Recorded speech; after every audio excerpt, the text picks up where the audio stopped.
We often think that, the lack of ambition in climate policy is due to a lack of support for climate policy, a lack of support in the population.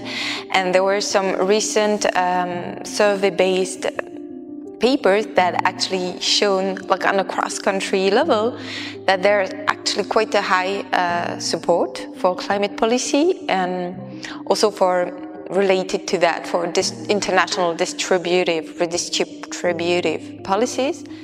And I think those results were quite surprising to me, and I was like, oh, so then maybe the issue is it's not about climate support, maybe how it's perceived by politicians, but the actual support seems to be actually here. So I guess that's one result that surprised me and that was a bit counterintuitive for me.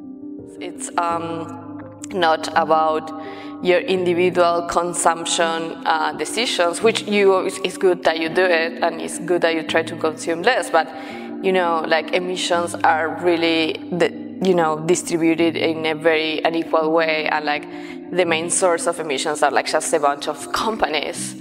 So it's not about you, recycling more, or like, oh, I have this tote bag now, right? So, like thinking about, it's not about that, it's not, this need to be tackled collectively, and it's like not about you like recycling more or taking the bus. It's about like, well, why don't we have real public transportation? I once thought that the environmental provisions that are introduced in trade agreements were simply window dressing, that they didn't do anything, that they were there simply to facilitate the ratification process, but that they were almost meaningless.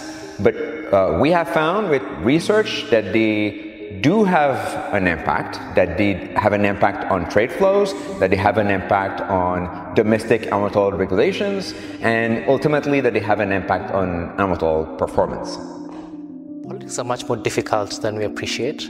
So initially I thought, we had the answers, especially in the scholarly community of, the strategies that are needed to especially cooperate within, but also across countries and regions, etc.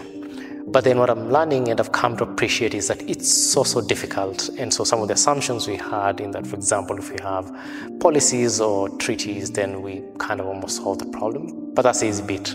The hardest bit is implementing them. And so my research nowadays has become a little more critical, which is in a good way, and kind of asking a bit more basic questions and really rethinking the assumptions that I had. I've had to do a lot of unlearning through the process, but that has been a little bit unsettling, but very, very satisfying in terms of also growing as a scholar.